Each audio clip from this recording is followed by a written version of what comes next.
Welcome to today's presentation on the Port Chicago Mutiny, presented by the National Abolition Hall of Fame and Museum, whose mission is to honor anti-slavery abolitionists, their work to end slavery, and the legacy of that struggle, and strive to complete the second and ongoing abolition, the moral conviction to end racism.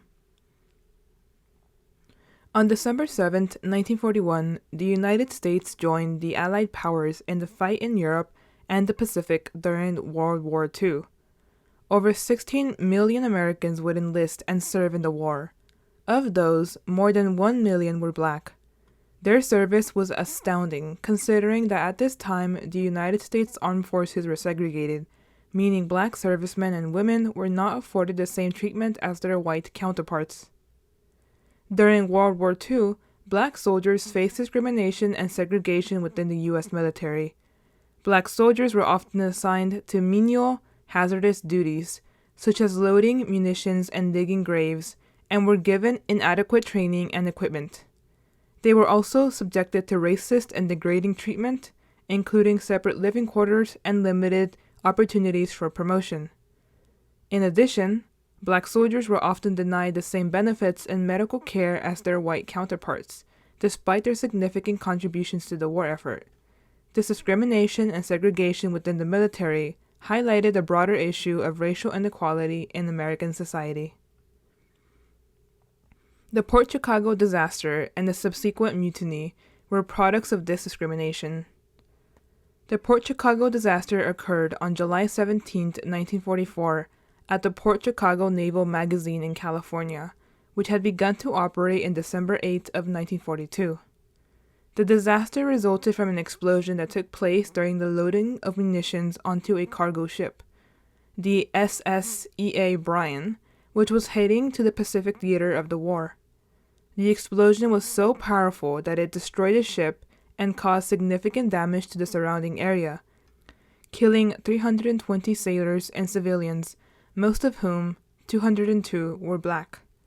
Additionally, the blast radius was so large that it would also wound an additional 390 people near Ground Zero due to pieces of debris traveling miles out, and with some of the explosion being felt as far out as Boulder City, Nevada. The incident was one of the deadliest home front disasters of World War II, and it highlighted the dangerous working conditions faced by black sailors who were often relegated to dangerous, low-level jobs. The disaster also sparked one of the largest mutinies in U.S. naval history when over 200 black sailors refused to return to work without adequate safety training and conditions. The Port Chicago disaster was caused by the accidental detonation of over 5,000 tons of munitions. The cause of the explosion was believed to be due to the unsafe loading and handling practices of the Navy during World War II. Black sailors were often forced to load ammunition onto ships in hazardous conditions and were expected to keep an unrealistic speed without proper training or equipment, which led to a high rate of accidents and injuries. Additionally, their white superior officers were equally as undertrained. Despite handling important munitions heading to the war effort at the Pacific Theater's front, black sailors with zero training and substandard pay and conditions were asked to load bombs, shells, torpedoes, naval mines, and gun ammunition by hand or crane onto ships. After the Port Chicago disaster, the Navy requested Congress to provide financial compensation of $5,000 to the families of each victim. However, Representative John E. Rankin, a Democrat from Mississippi, demanded that the pay be reduced in the amount to $2,000 upon discovering that most of the deceased were black sailors. Eventually, Congress agreed on providing $3,000 in compensation.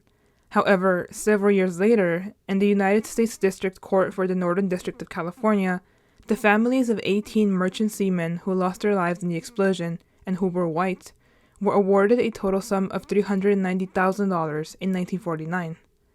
This discrepancy in awarding compensation to families demonstrates how little the U.S. respected its black servicemen. The Port Chicago Mutiny occurred in the aftermath of the Port Chicago disaster.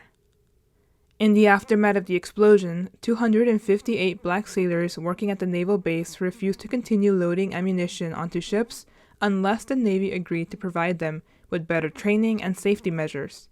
They also promised to obey any other order except for the one that challenged their safety, to return to work. This was especially concerning because they had been asked to return to work shortly after the explosion, barely above a month. And there was no guarantee that the same disaster would not happen again, as they had received no additional training. The sailors were charged with mutiny, a crime that carried the death penalty, and were subsequently court-martialed. In total, 208 of the original group of servicemen charged were court-martialed, and were dishonorably discharged for bad conduct, while forfeiting 3 months of their pay. The remaining 50 were charged with mutiny.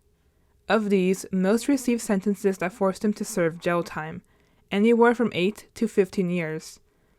These 50 individuals were known as the Port Chicago 50. Fortunately, by January of 1946, 47 of the 50 sentenced would be released from prison, with the remaining 3 serving a few further months. Fortunately, new safety procedures for loading ammunitions was born out of this incident by the end of the war. Likewise, the incident and the attention it garnered helped lay the foundation for the desegregation of the Navy in 1946. The recognition of the Port Chicago Mutiny alongside victims of the original disaster were later recognized in the Port Chicago Naval Magazine National Memorial and its dedication in 1994. Additionally, currently there's a measure in Congress introduced by U.S. Representative Mark DeSaulnier to recognize the victims of the explosion and exonerate the Port Chicago 50. On your screen and in the video description is the link to a Change.org petition where you can sign your name to a list of those demanding the exoneration of the Port Chicago 50. Please add your name to this continued struggle for justice. Today, the Port Chicago Naval Magazine National Memorial serves as a tribute to the sailors who lost their lives in the explosion and a reminder of the sacrifices made by Black American soldiers during World War II. The memorial is also a testament to the power of collective action and the fight for justice, as it commemorates the bravery and resilience of the sailors who stood up to injustice and demanded change. Thank you for watching today's presentation. Please help us by completing a brief survey at the link on your screen and also in the video description. Your feedback will help NAHOF receive funding and help plan future projects. Additionally, please contact NAHOF at any questions or comments, or if you're interested in learning more about the organization. Don't forget to follow us on social media, and we hope to see you at our next presentation. Thank you.